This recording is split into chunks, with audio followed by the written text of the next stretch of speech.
again, I thank you for taking the time to speak to us. So many people might consider the mayor of New York as a thankless job. Obviously you don't, because you're running for it.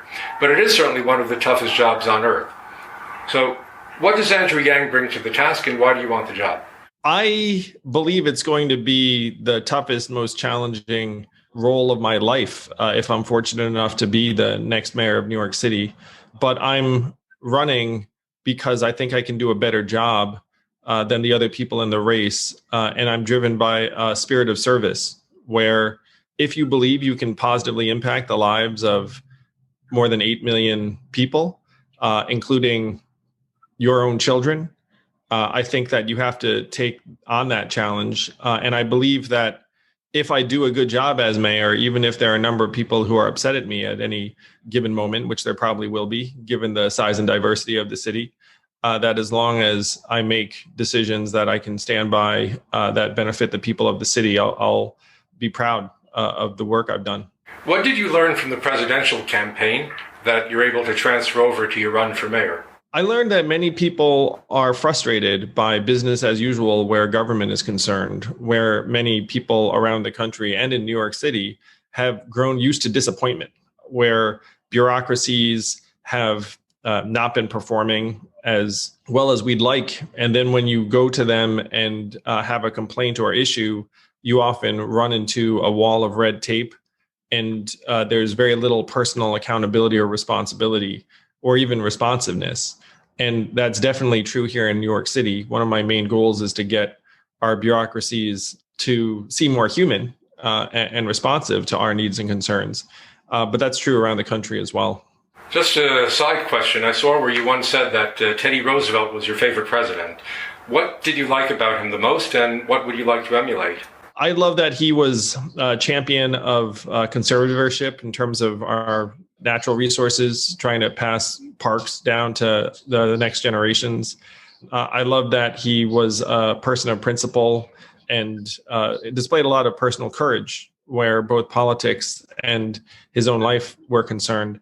I also have a bit of a family connection to him, where I am the godfather of his great-great-granddaughter. And so I feel like a sense of connection, even kinship through that. When voters hear the name of Andrew Yang, so they most often associate you with your proposal to provide a universal basic income. Now, everyone asks you how you're going to pay for it. I want to ask a different question today.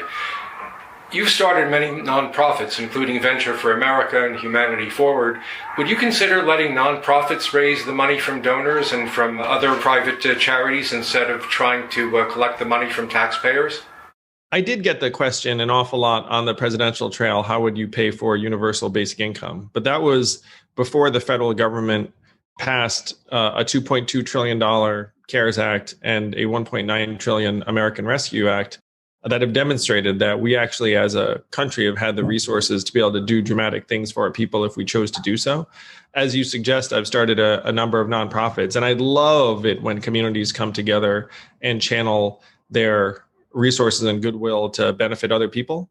And I hope that continues. I certainly think that the Orthodox Jewish community embodies that spirit of community. And you can see it in the way that people take care of each other and the philanthropy within the community. I do think that at this point, the needs may be even greater than nonprofits are able to muster.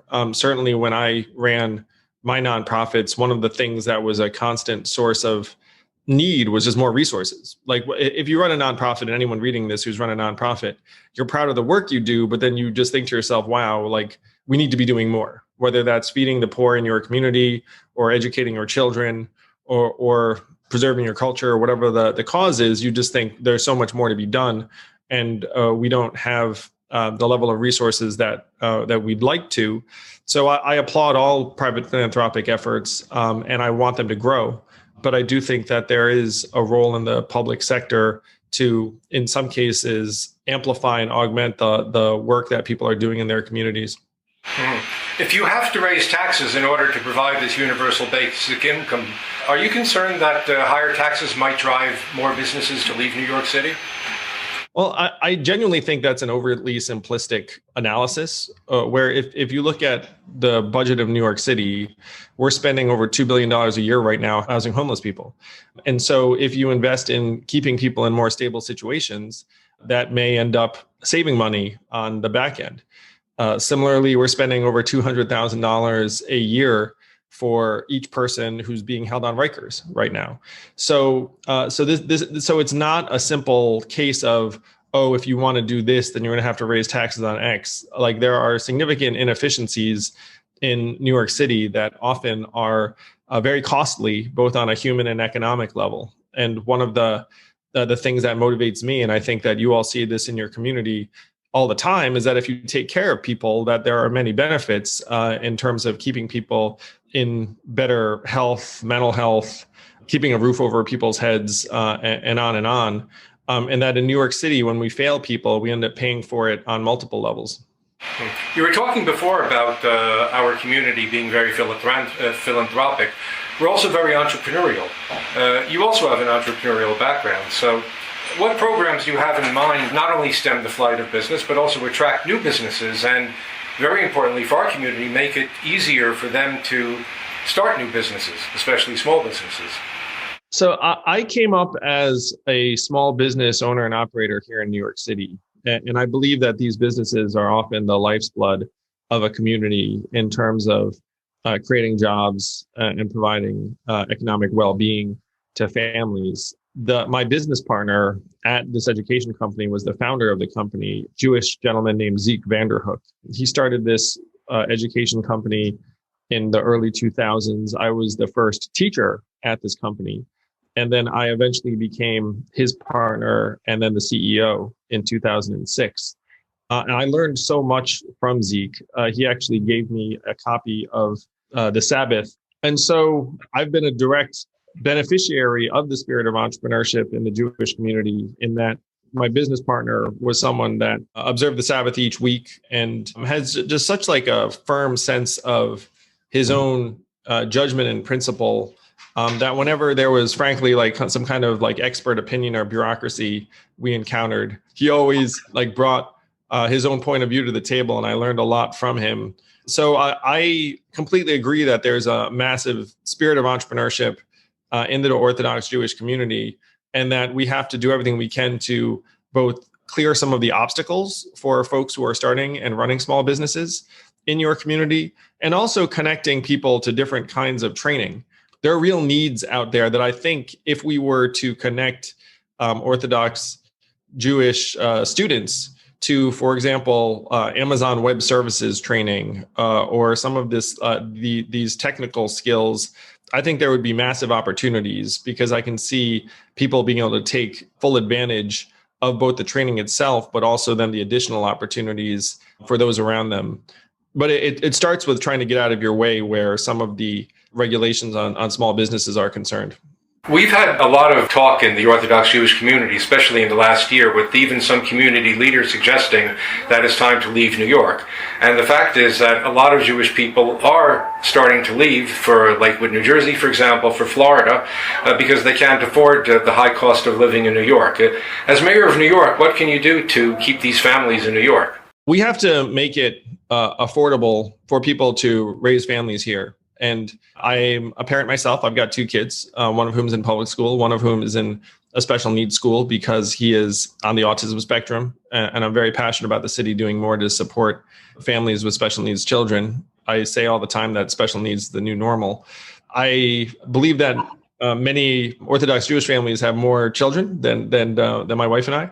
And we have to make it possible for them to raise their families in New York City in a way that's happy and affordable and sustainable. And certainly the central cost facing many families here in New York is housing. A lot of families feel like they're getting priced out of New York. They think they can get more space and more land in other environments. So we have to do everything we can to lower the cost of living, to make more affordable housing available, and to make the development of new housing more achievable for people who want to build housing that's for the everyday New Yorker and not an affluent yuppie who's trying to move into the city. Another reason Orthodox Jews are considering leaving is because they're worried about crime and personal safety. Some of this is related to anti-Semitism, and I know you've also spoken out about the recent attacks against Asian Americans, which, of course, all of this is very unfortunate. At the same time, there are calls for defunding the police, which also scares people. So, two-part question: what can be done about making New York a safer place? And as mayor, what can you do to make New York a more tolerant place? Well, I was inspired by a story of a Jewish leader who brought a Holocaust survivor to FDR High School in Manhattan, which is a very diverse school. It's primarily Black and Latino. And what was supposed to be an audience of just a few dozen students ended up becoming hundreds, and it became like a school assembly that ended up occupying much of the day, and the teachers recognized the profound educational value. Unfortunately, like Holocaust survivors are not going to be with us forever. So we should definitely be taking advantage of their ability to convey their experiences to the next generation. As you suggest, I'm acutely aware of the surge in anti-Semitic violence and anti-Asian violence. And I do think it is very much tied to the economic disintegration that we're seeing here in New York City, where if you lose 600,000 jobs and 60 million tourists, many people look around and don't feel like they have a future, and then it's easier for them to lash out at people who don't look like them, or they may mistakenly blame for things that are happening around them. I've been consistent saying that I think that the calls to defund the police are trying to solve a problem with the wrong set of solutions.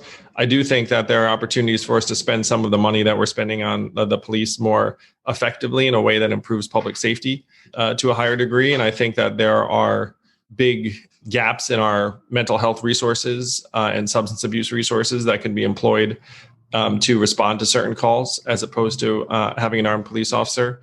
But at the same time, if you're a community where violent crime is rising, you're going to need the police to be able to perform their duties. And I think that's something that most New Yorkers sense and agree with.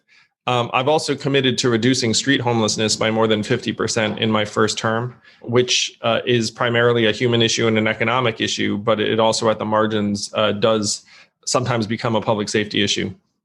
In the latest stimulus bill out of Washington, the city will receive approximately $4.3 billion in direct federal aid, but it's a one-shot deal. Let's say you were already mayor. What would you do with that money? Would you use it to pay down debt, to promote economic recovery, lower taxes, all of the above, none of the above? I believe we have 1 to 2 years of federal aid that will provide us a bridge to balance our budget. And we need to use that time as effectively as possible. And we shouldn't have any illusions about the fact that we're not in a very rough condition financially. We're looking at a multi-billion-dollar deficit. And so having a grace period or a lull is something we have to take full advantage of. So we need to rationalize our costs as quickly as possible. That can include attrition. And if there's a way that we can use our people more efficiently, the way the money should not be spent, frankly, is just like perpetuating the government's current operations as if we know that change is not necessary or around the corner. But one thing I will suggest is that the scenario you need to avoid in New York City is a scenario where you think you can cut your way to success. Like the danger is that you spend less on things that really are important to people's quality of life. And then they look around and say, hey, this subway is not working very well, or my trash isn't being picked up the way I want it to. And then they end up making moves that end up decreasing your resources further, and you wind up in a negative spiral. That's what you need to avoid. So we need to invest very actively and intelligently to try and restart the engine of New York's economy. And that's where my focus would be. And I'll suggest something that I think it will give people a sense of how I want to operate. I called for a subway fare holiday for the week of Memorial Day, and that has a modest cost of, let's call it $30 million or so to forego subway fares for a week. But think about all of the people who would get back on the subway that week, would visit neighborhoods, would frequent a restaurant that they might or neighborhood they might not have been to. That they would go all over the city from Coney Island to the Bronx, And some people would come back into the city. You'd end up having people re-experiencing the city because they'd hear it's the beginning of summer. There's a fair holiday in New York City. We can explore the city at our convenience and leisure, and it's cost free.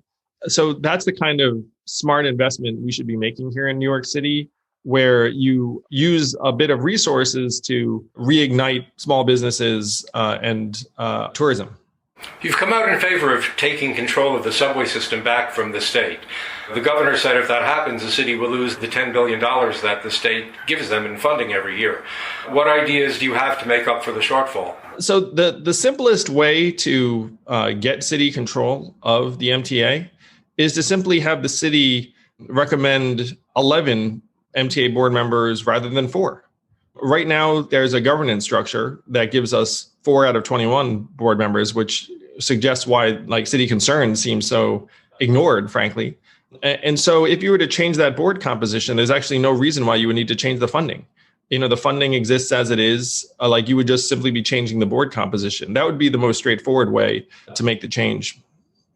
Taking this one step further, the New York State Financial Control Board was created by the legislature in September '75. That was in the wake of the city's bankruptcy and the famous daily news headline, "Ford to City Drop Dead." Would you consider seeking new legislation to extricate the city from being under state financial control so that the city can have more independence? If New York City were a country, it would be the 11th biggest economy in the world. This is a very large and diverse economy. Now, I'm eager to work with our friends in Albany. As mayor of New York City, we can only deliver if we have strong working relationship with the governor and legislators. But I do think, given the magnitude of our economy, that there is a need for us to have control of our own destiny. It's one reason why I do advocate for city control of the MTA, is that imagine running a city and not being able to improve the way that people get around every day. I mean, it's like trying to operate something with one hand tied behind your back. I sense that if there are various entrepreneurs and operators reading this, they think to themselves, that's not what I would want for my operation either. And so we need to have a stronger voice in managing our own future, but we need to do it in a way that has the folks in Albany understand that the city's interests and the state's interests are often one and the same. They're very aligned, particularly because New York City is the economic engine of the state. And you could argue it's one of the main economic engines of the entire country. We are almost 10% of the national economy. There are incredible opportunities here if we are able to make some changes and take advantage of them. Another reason families are considering moving is because they're concerned about the substantial equivalency education that would hold non-public schools more accountable for their curriculum. Where do you stand on that, and what can the city do to assert its independence on that account if the state comes down with some very harsh new demands? As someone who started and run various organizations, like my natural attitude is to try to see who's doing the work. And in this one, folks in the Orthodox Jewish community have invested incredible levels of not just resources, but time and energy and spirit, building these schools that serve their children and their community in the way that they want to. And my first question when I was being made aware of this back and forth was, what does the data say about the educational outcomes of children who are coming out of yeshivas? And the data suggests that children are thriving. And even yesterday, when I was in Kew Gardens, I saw a group of perhaps 50 high school students who are girls, and I asked them how they liked their high school. And they were so quick and unanimous saying that they liked it or loved it, that I was frankly blown away. Because if you went to the average high school in New York State or America and posed the same question, you would not get that response. So my attitude is one of deference and gratitude to the people who are doing the work to educate their children every day. I think that any changes should be made with that in mind. I would certainly stand with the Orthodox Jewish community if I thought those changes were not grounded in the well-being of the children, as opposed to some arbitrary guideline that someone miles and miles away thinks is a good idea, but doesn't truly address a community need. For me, it's all about what the kids would benefit from, and not something that is a standard that someone projects onto the community. The Democratic Socialists of America issued a questionnaire to win endorsements of city council candidates. They asked if the candidate would visit Israel if elected and whether they support the BDS movement, and if not, why not. I don't think that was posed to mayoral candidates, but if you got that questionnaire, how would you have answered those two questions? It would be an honor and privilege for me to visit Israel as mayor of New York City. The fact that I would be leading a city that is home to the largest Jewish population outside of Israel is a profound responsibility that I would take very, very seriously from day one. And I am against the BDS movement. I think that its refusal to disavow negative intentions towards Israel's very existence is unacceptable. There's a feeling in our community that Orthodox Jewish communities were first in line to be made into coronavirus red zones, but when it comes to distribution of vaccinations, we're last in line. What's your perception, and what would you have done as mayor? What could you do as mayor to solve that inequity? I have noticed that the Orthodox Jewish community is often neglected or overlooked when it comes to certain government services. Like, I've heard that consistently from people. My objective is fairness, and that comes to your schools, that comes to vaccine distribution, that comes to treatment where small businesses are concerned. And that is a commitment I can make, is that the Orthodox Jewish community would be treated as other New Yorkers would when it comes to that kind of program or rollout. Thank you. I appreciate your time, and if you get elected, we'll have a lot of chances to talk, especially if you come to Israel. I'm based in Jerusalem. I'd love to meet with you and to... Jerusalem? Let's make this happen. That's a beautiful vision. Most importantly, my wife really wants to go. I will see you soon. Best of luck. Thank you.